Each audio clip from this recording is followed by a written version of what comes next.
শোনো শোনো দিম্মা দিদার গল্প শোনো, শোনো শোনো গল্প শোনো, দিম্মা দিদার গল্প শোনো। আজ 7 সাবারে দর্জির গল্প বলবো।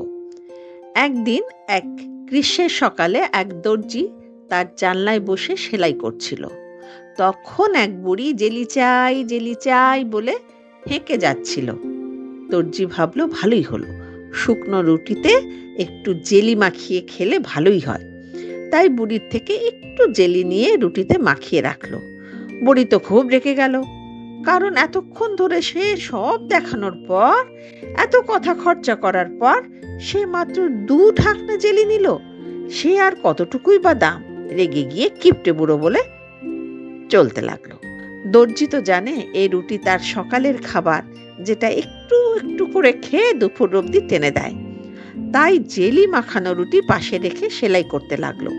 ওদিকে জেলির গন্ধে ভন ভন করে বড় বড় মাছি এসে রুটির উপরে বসতে থাকলো। দর্জি রেগে মেগে ঝাড়ন দিয়ে মাছি মারতে শুরু করলো। পরে গুনে গুনে দেখলো 7খানা মাছি সে মেরেছে। ভাবলো বাহ, সে তো দারুণ বীর, 7খানা মেরে ফেলেছে।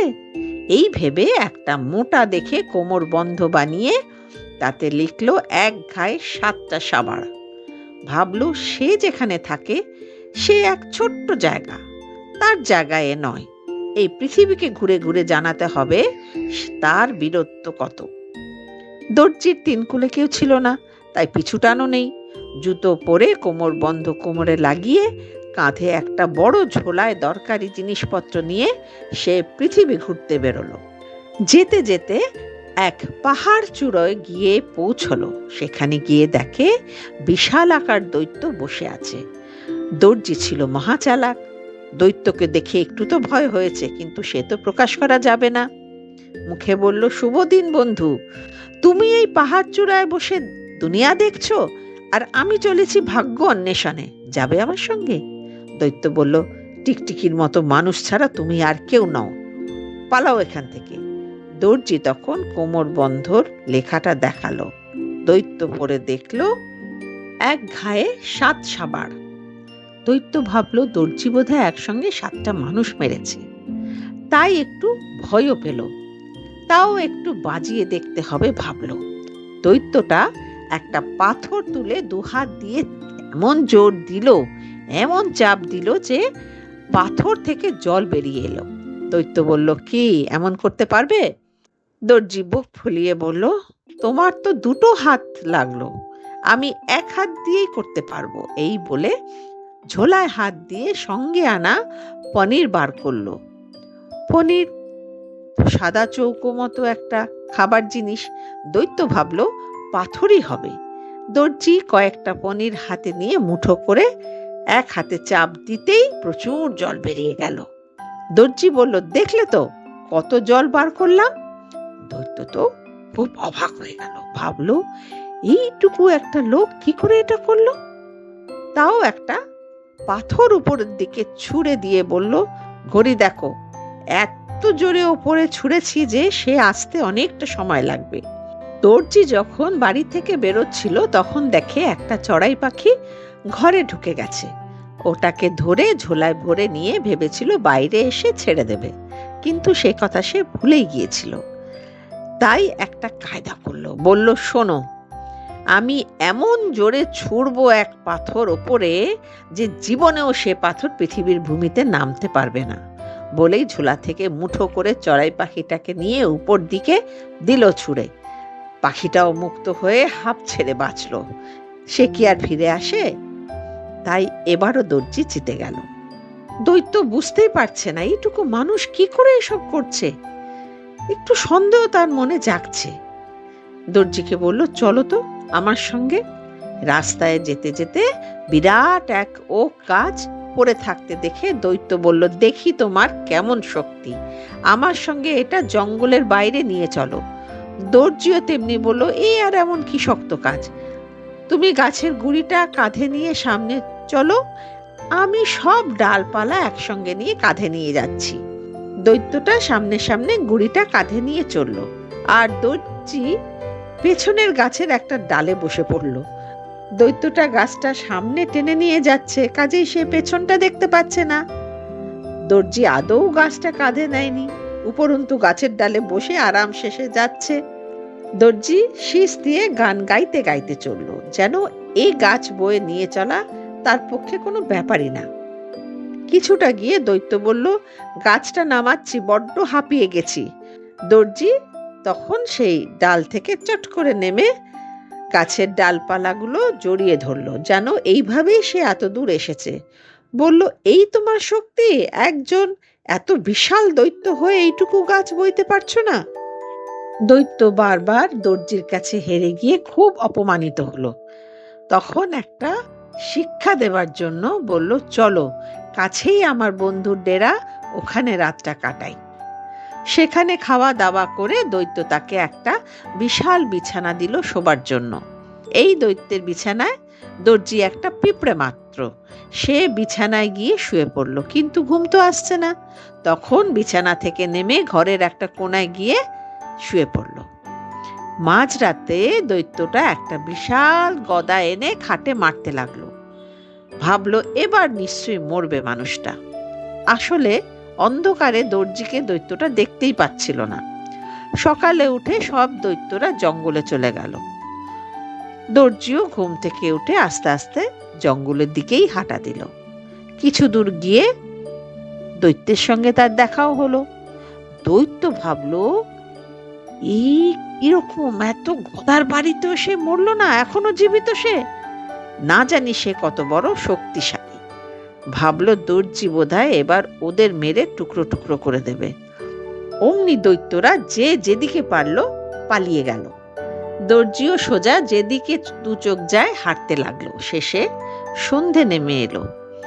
দর্জি এসে পৌঁছালো একটা রাজ্যের রাজপ্রাসাদে। জিরোবে বলে একটু বসতেই চোখ বুজে এলো। সে ঘুমিয়ে পড়ল।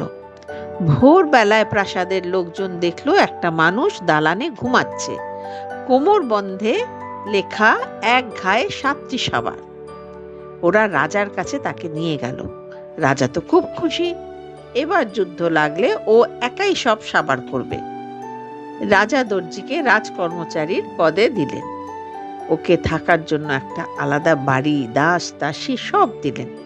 কিন্তু সে দেশের সৈন্যরা এটা মোটেই ভালো চোখে দেখল না। ওরা থাকতে একজন অনাহুতকে কেন এত সম্মান দেখাবে? কেন তাকে এত বড় বড় ভালো বাড়ি, দাস দাসী সব দেয়া হবে?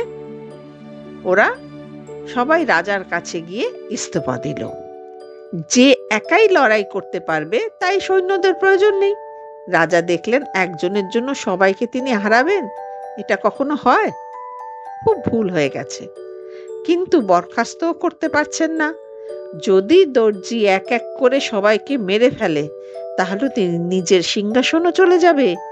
তাই অনেকক্ষণ ধরে চিন্তা করে একটা বুদ্ধি বার করলেন, যাতে চোরও পালাবে, লাঠিও ভাঙবে না। তিনি দর্জিকে বললেন, তোমায় একটা কাজ করতে হবে। এই জঙ্গলে একটা দৈত্য থাকে। সে প্রায় এসে রাজ্যে উৎপাত করে, বাড়িতে আগুন লাগিয়ে দেয়, ছাগল ভেড়া গরু সব নিয়ে পালায়, মানুষ সামনে পেলে তাকেও মেরে দেয়। তাই তুমি জঙ্গলে গিয়ে ওদের মেরে তার মাথা কেটে নিয়ে এসো। তাহলে আমার রাজকন্যার সঙ্গে তোমার বিয়ে দেব, তার সঙ্গে অর্ধেক রাজত্বও দেব। তোমার সঙ্গে 100 ঘোড় সবার দিচ্ছি। দর্জিও ভাবলো, যাক, না চাইতেই রাজত্ব পাবো, রাজকন্যা পাবো, এ তো দারুণ মজা হলো। রাজাকে বলল, নিশ্চয়ই, আমি এক্ষুনি যাচ্ছি। জঙ্গলের মুখে গিয়ে ঘোড়সওয়ারদের বলল, তোমরা এখানেই অপেক্ষা করো, আমি দৈত্যদের আক্রমণ করতে যাচ্ছি।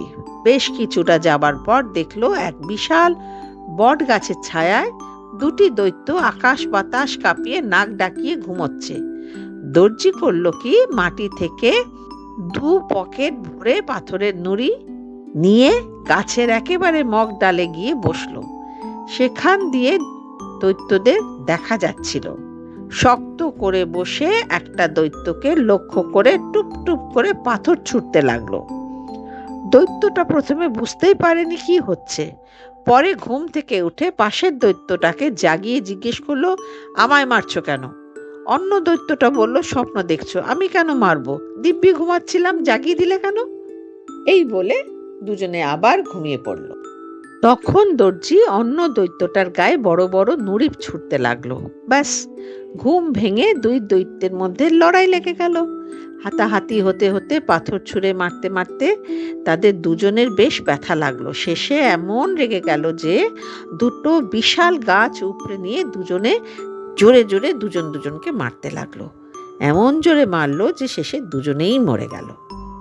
তখন গাছ থেকে নেমে দর্জি তলোয়ার বার করে দৈত্যদের গায়ে কয়েকবার সেই তলোয়ার চালিয়ে রক্ত বার করে নিজের গায়ে কিছুটা লাগিয়ে জঙ্গলের বাইরে এসে ঘোড়সওয়ারদের বলল, যাও ভেতরে গিয়ে দেখো দুটো দৈত্য মরে আছে, দুটোর মুন্ডু কেটে নিয়ে এসো। দুটো দৈত্যের মুন্ডু কাটা নিয়ে রাজাকে দিয়ে বলল, এবার রাজকন্যার অর্ধেক রাজত্ব দিন। রাজার তো দর্জিকে দেখে চোখ গোল গোল হয়ে গেল। মোটেই তিনি এই লোকটার সঙ্গে রাজকন্যার বিয়ে দেবেন না। কেন যে মুখ ফসকে এসব প্রতিশ্রুতি দিয়ে দিয়েছিলেন সেটাই ভাবতে লাগলেন। মুখে বললেন, তোমায় আরও একটা কাজ করতে হবে। বনের মধ্যে একটা শিংওয়ালা ঘোড়া আছে যে শহরে ঢুকে ক্ষতি করে বেড়ায়, তাকে ধরে আনতে হবে। দর্জি বলল, যে দৈত্যদের ভয় পায় না সে পাবে ঘোড়াকে ভয়? আমি এই যাচ্ছি, এই আসছি, এখানেই আপনি বসে থাকবেন। একটা মোটা দড়ি ও কুড়ুল নিয়ে দর্জি বনে গেল। বেশি দূর যেতে হলো না। শিংওয়ালা ঘোড়া দর্জিকে দেখেই তাড়া করতে শুরু করলো। ধীর স্থির বুদ্ধিমান দর্জি লুকিয়ে পড়ল একটা মোটা গাছের পেছনে। মাঝে মধ্যেই ঘোড়ার সঙ্গে উকি উকি খেলতে লাগলো। ঘোড়াও ভাবলো গাছ উপড়ে লোকটাকে মেরে ফেলবে, তাই শিং নিয়ে দিল গাছে গোত্তা। অমনি শিংটা গিয়ে গাছের গুড়িতে আটকে গেল। এই ফাঁকে দর্জি করল কি, দড়ির একটা ফাঁস বানিয়ে ঘোড়ার গলায় পরিয়ে দিয়ে কুড়ুল দিয়ে শিংটাকে কেটে অনুচরদের ডেকে রাজার কাছে গেল। কিন্তু এবারও রাজা দমবার পাত্র নয়। এবার বললেন, জঙ্গলে একটা বুনো বরাহ মানে একটা মোটা থলথলে বুনো শুয়োরটাকে ধরে আনতে হবে। সঙ্গে দিলেন শিকারীর দল। শিকারীদের জঙ্গলের বাইরে রেখে দর্জি একাই জঙ্গলে ঢুকলো। শিকারীদের এর আগে বহুবার এই বুনো বরাহ তাড়া করেছিল, তাই ওদের বেশ ভালোই হলো, যেতে হলো না। দর্জিকে দেখে বরাহ তেড়ে এলো। দর্জিও এদিক ওদিক দৌড়ে বেড়াচ্ছে, বরাহ পেছন পেছন দৌড়ে বেড়াচ্ছে। দেখতে দেখতে জঙ্গলের একটা পরিত্যক্ত ছোট মন্দির দর্জি দেখতে পেল। সেটার দরজা দিয়ে ঢুকে মন্দিরের পেছনে ছোট্ট জানলা দিয়ে গলে বেরিয়ে এলো। আর বরাহটা তার পেছন পেছন মন্দিরের ভেতরে ঢুকে গেল। আর দর্জি করলো কি, এসেই সামনের দরজার শিকলটা তুলে দিল। শিকারীদের নিয়ে এসে দেখালো, দেখো বুনো শুয়োরটাকে সে আটকে রেখেছে। রাজাকে গিয়ে সবাই জানালো। দর্জি তো রাগে ফোঁস ফোঁস করতে লাগলো। আসলে এত দৌড়ে সে হাঁপিয়েই গেছে, কিন্তু সেটা সে বুঝতে দিল না। রাজাকে দেখে সে বলল, এবার তো রাজকন্যার সঙ্গে বিয়ে দিন। রাজা ভাবল, এই বুঝি দর্জি ওনাকেও মেরে পুরো রাজত্ব কেড়ে নেবে। সেই ভয়ে রাজা সেদিনই দর্জির সঙ্গে মেয়ের বিয়ে দিয়ে অর্ধেক রাজত্ব দিয়ে দিলেন। রাজা জানতেই পারলেন না যে একটা দর্জির সঙ্গে তিনি রাজকন্যার বিয়ে দিলেন। যাই হোক, সে দর্জি হতে পারে, কিন্তু মাথায় তো তার প্রচুর বুদ্ধি, তাই দেশ চালাতে তার কোনো অসুবিধা হলো না। বেশ সুন্দরভাবেই সে দেশ চালাতে লাগলো। রাজকন্যাও খুব খুশি মনে তার সঙ্গে থাকতে লাগলো।